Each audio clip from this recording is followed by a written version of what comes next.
Assalamualaikum warahmatullahi wabarakatuh. Saya akan menjelaskan tentang konsep dasar gaya belajar. Menurut Fleming dan pemilik 1992, gaya belajar merupakan kecenderungan siswa yang mengadaptasikan strategi tertentu dalam belajarnya sebagai bentuk tanggung jawabnya untuk mendapatkan satu peningkatan belajar yang sesuai dengan tuntunan belajar di kelas atau di sekolah maupun tuntunan dari mata pelajaran. Menurut Raumer 1998 mendefinisikan gaya belajar sebagai gaya boleh dianggap sebagai cara belajar atau kondisi belajar yang disukai oleh pembelajaran. Menurut Willing 1988 mendefinisikan gaya belajar sebagai kebiasaan belajar yang disenangi oleh pembelajar.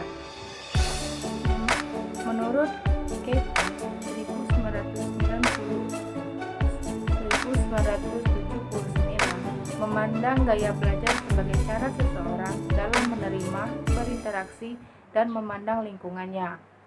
Menurut Dam dan Gris 1988 memandang gaya belajar sebagai karakter biologis bawaan. Gaya belajar atau learning style adalah suatu karakteristik kognitif, afektif, dan perilaku psikomotorik sebagai indikator yang bertindak relatif stabil untuk pembelajaran merasa saling berhubungan dan bereaksi terhadap lingkungan belajar. Definisi yang lebih menjurus pada gaya belajar bahasa dan yang dijadikan panduan pada penelitian ini ditemukan oleh Oxford 2001, di mana gaya belajar didefinisikan sebagai pendekatan yang digunakan peserta didik dalam belajar bahasa baru atau pembelajaran berbagai mata pelajaran. Itulah penjelasan dari konsep dasar gaya belajar BK. Assalamualaikum warahmatullahi wabarakatuh. Perkenalkan, nama saya Brandini Yasmin. Di sini saya akan menjelaskan tentang macam-macam gaya belajar. Yang pertama, visual. Gaya belajar secara visual ini yaitu kemampuan belajar dengan cara melihat. 2. Auditory. Memiliki indera pendengaran yang lebih baik dan lebih terfokus. Orang yang dengan cara belajar ini mampu memahami sesuatu lebih baik dengan cara mendengarkan. 3. Kinestetik. Gaya belajar kinestetik yaitu gaya belajar dengan melibatkan gaya gerak seperti olahraga, menari, dan memainkan musik. Keempat, global. Gaya belajar global memiliki kemampuan memahami sesuatu secara menyeluruh. Pemahaman yang dimiliki berisi gambaran yang besar dan juga hubungan antara satu dengan yang lain.